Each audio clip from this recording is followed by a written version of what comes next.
Good morning, Year 13. Welcome to the Friday lesson. Now, I know that some of you don't have a lesson on Friday, but frankly, I've only got my timetable to work from and I'm just doing the best I can. So it's 2 lessons a week that would have been your coursework. So if it is your lesson, brilliant. If it's not, I apologize. I hope this doesn't ruin your weekend.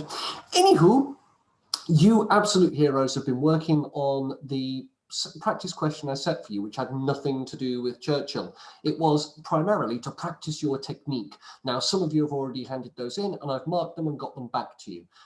By now, I'm hoping that all of you have handed them in because it's Friday and that's the due date. So it would be best if you'd done that. I will get them back to you as quickly as I can.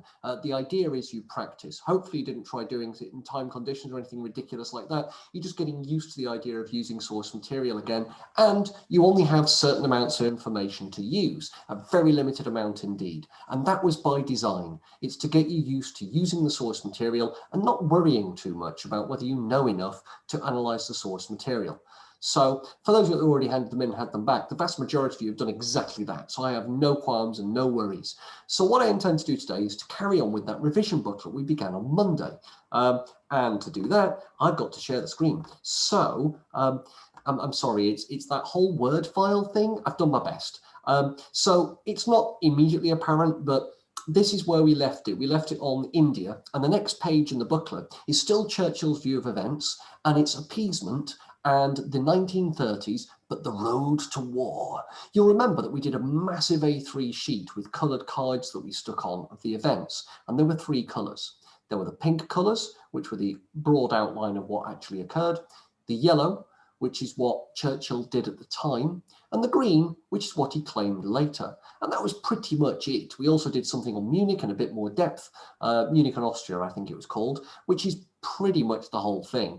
That plus the timeline, you know everything you need to know. And the experience of the 1066 paper should have told you that you don't need to know too much, you just need to know specifics and understand how to use those. So these are the 6 boxes you've got right now. What was happening in Germany during the 1930s?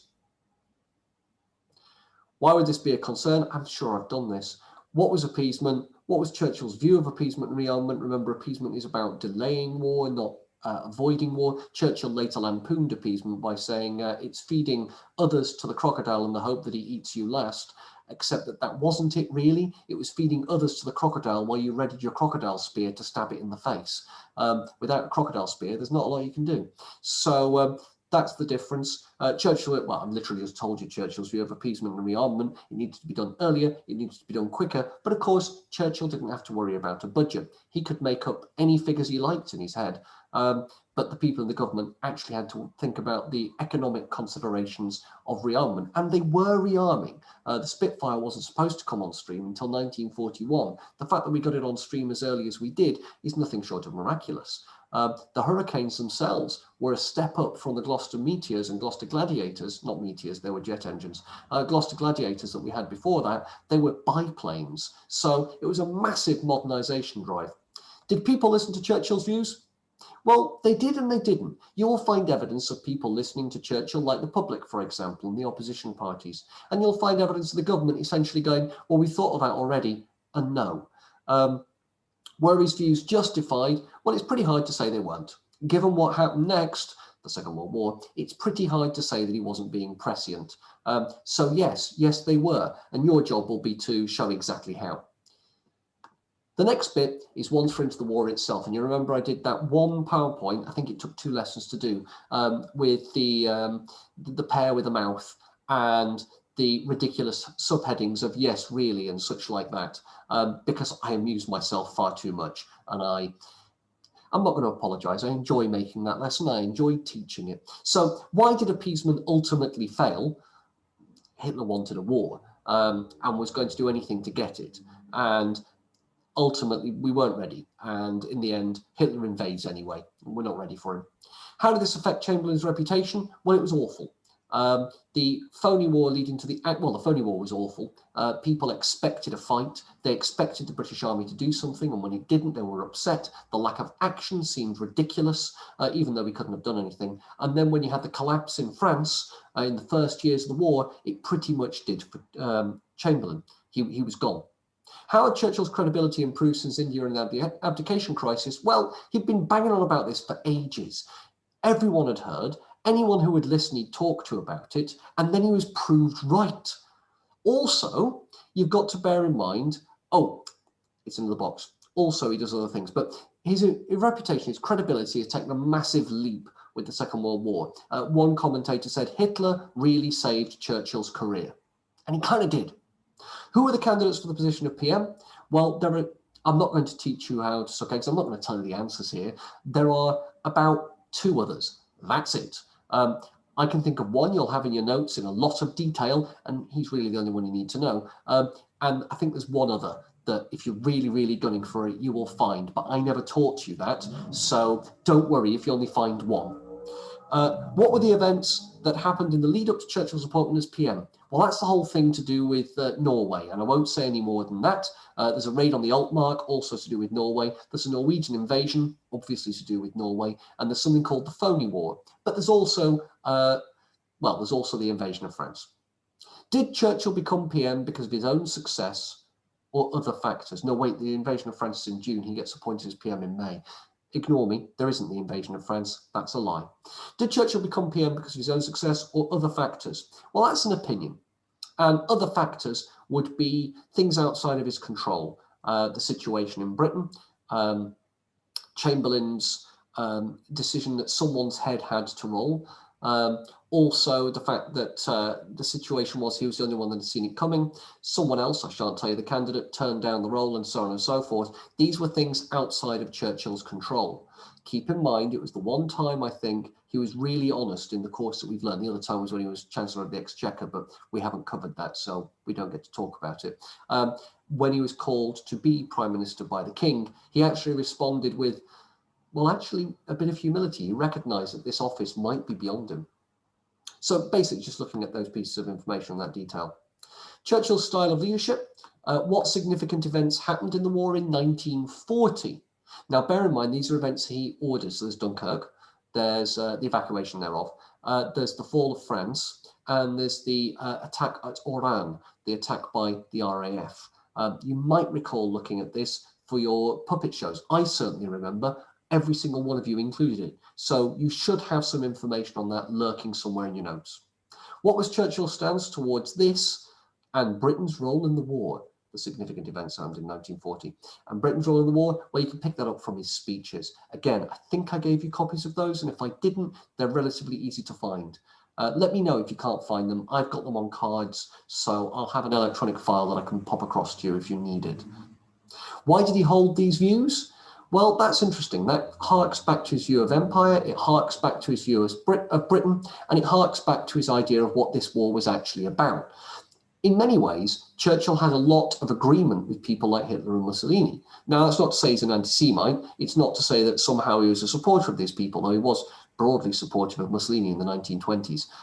He held these views because he was a nationalist through and through, and these were not British people. As much as he might have agreed with what they were trying to do for their countries, he disagreed with the idea that it impinged upon Britain's imperial ambitions. How did Churchill's leadership affect the nation? That's the people. You can include Parliament, where it was less effective, and you can include those tidbits about how he actually gave his speeches. The point is it worked, and your job is to show how and why it worked. Who were Churchill's generals? Literally list them. Just giving their CV, their name, their jobs, what changed during the war, pretty much tells you everything you need to know about most of the generals. If you're really interested, then the next box is where you add his relationship with them. Now, my suggestion is you use these boxes together and you pretty much ignore the dividing line there, and you make a kind of diagram, maybe stick in pictures of those generals with a brief bit of CV, their name, their positions during the war, and then maybe a coloured line linking to Churchill with a frowny face or a happy face, and a couple of details proving the point, i.e. what's your evidence for his opinion of these generals. I reckon you should be able to get around 5 generals relatively easily. Hold on, let me just work that one out. 1, 2, 3, 4. Well, yeah, you can do 5. You can include Bomber Harris for a 6 if you like. I'll give you that one for free. But I reckon you've got more than 5 generals. I'll be perfectly honest with you. There's just 5 off the top of my head. The most important, of course, is Alan Brooke. I'll give you that one for free as well. But there are other ones in there as well. The next bit, Churchill and the Second World War, it's Churchill's impact on strategic decisions and the bombing of Germany. Now, arguably, they're both strategic decisions. Strategic is bigger than tactical, it's war-changing decisions. So what was the situation in the Mediterranean? This was called the Mediterranean strategy. I can remember at least 2 of you have done an essay with a source about the Mediterranean strategy in it. The essays were different and the sources were different, but you've met the Mediterranean strategy. The rest of you probably have no idea, don't worry. Check it in the notes you made on the Churchill puppet show or whatever you did as an equivalent, and you should have some information on the Mediterranean strategy. The situation was simple. It was a major trade route because of the canal. Which canal is it? The Suez Canal going to India, and therefore Egypt being under threat would be a bad thing. I'll leave you to figure out the rest from your notes. How did Churchill get involved? Well, this is Monty and Auchinleck. Orc, as he was known, orcs. What was Churchill's role in the bombing of Germany? Well, that's a strategic bombing decision, influenced in no small part by a friend of Churchill who tended to support Churchill's decisions unstintingly, even if it meant fiddling with the evidence. I got a brilliant podcast from Mr. Cuthbert about that, and it was a really entertaining listen. About half an hour, I think it was. I thoroughly enjoyed it. If you would like the link, you can either directly email Mr. Cuthbert, though he's likely to be busy, or you can directly email me and I'll see if I can dig it out for you. It's well worth a listen, and it was sort of fascinating insight to the bombing of Germany. And Misha, you might like it in particular. I think I gave you the link. Why did he try and get involved in strategic planning? Well, again, this is the personality of Churchill. You'll recall that Ismay said something on the lines of he was anything that attracted his passing attention, he got really involved in, and he really loved technology. Don't forget, in the First World War, he had that mad idea to put wheels on dreadnoughts. You'll never use that in an exam, but it's worthwhile keeping in the back of your mind. And he'd previously been involved in the Air Defence Committee. So he'd been looking at how prepared Britain was for a bombing campaign. So he thought he knew a bit. And to be fair to him, as a politician, he wasn't exactly uninformed. He had previously served in the army, after all. What evidence is there to suggest that Churchill was a successful leader? Oh, I've just spotted a problem on that. I hope that's not a problem on yours. There's an extra bit on the page there. There's lots. There's that article I gave you about his political leadership. And there's also the fact that we won. I'm just going to say that. Even Alan Brooke argues occasionally that Churchill was necessary. And you know what he thought of Churchill.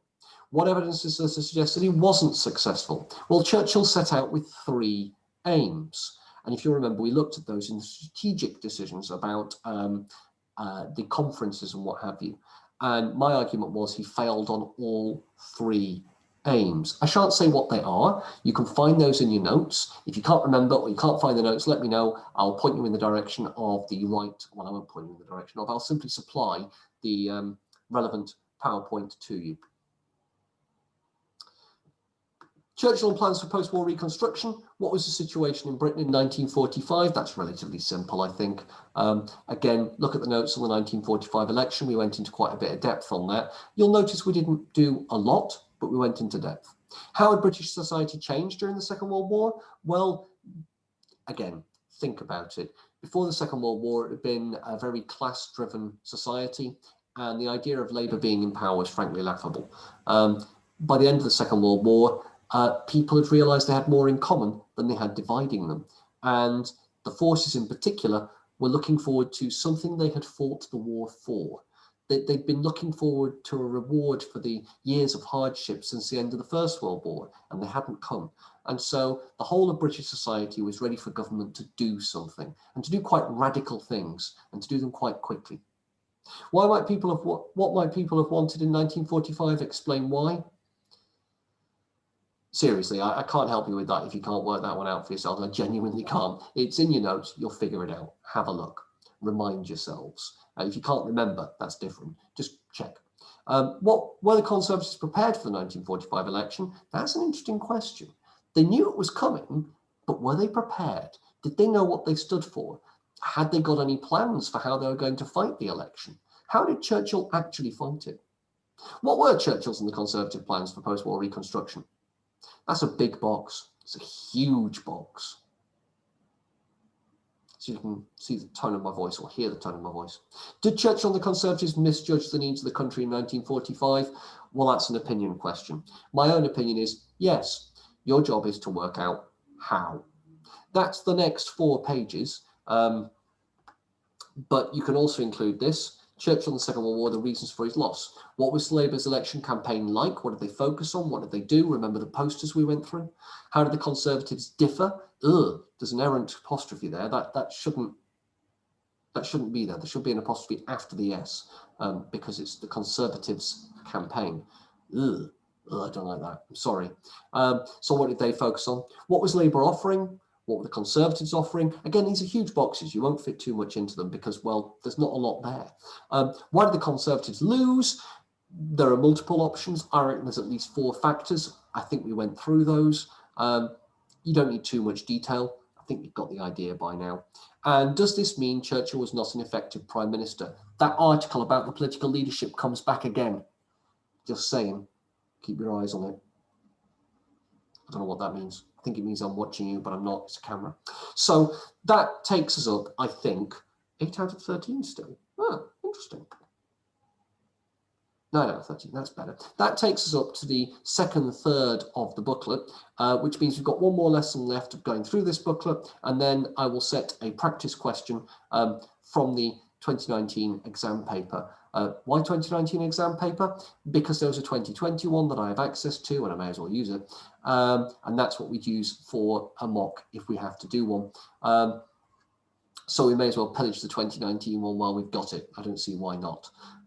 So I'll set the practice paper after I've done the next final bit of the booklet. And I'm really sorry that I didn't notice that the boxes went over the page there. So the version you've got will do the same.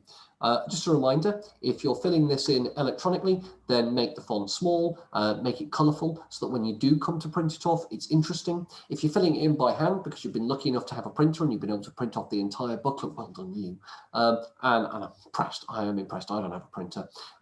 Then make it as colourful as you like. Use words if necessary, but pictures and diagrams are perfectly acceptable. This is to support you. It's not to be marked on, it's not to do a particular way, it's not to be checking, oh, well, you've done that wrong and you've used the wrong style. It's whatever sticks in your mind. And the human brain is incredibly visual. It remembers colours. Well, actually, the olfactory sense is the best memory. Smell. I'm not entirely sure how to exploit that for revision purposes. If you can find a way, use it. But the next best is visual. So use colours, use pictures, use things that mean something to you, use symbols, make them up yourself, encode it somehow. Don't just highlight.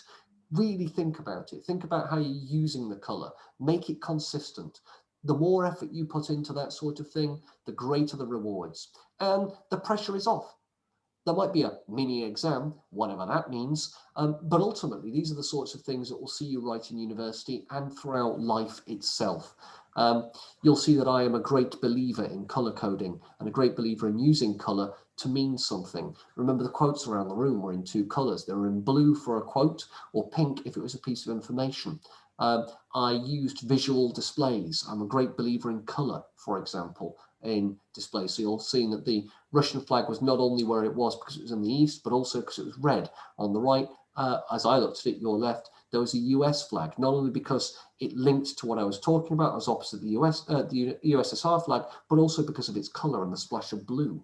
And at the front of the room, I had the British flag and I had the display on global development. These things were not an accident. So what I'm trying to say is, do think about how you're making the notes as much as what you're putting in the notes, because how you show those notes will aid your brain in remembering them. And even things that seem frivolous and weird, like pictures and drawings and diagrams and colour, will help in the long term. They don't have to be clever, they don't have to be artistic, they just have to be something that means something to you.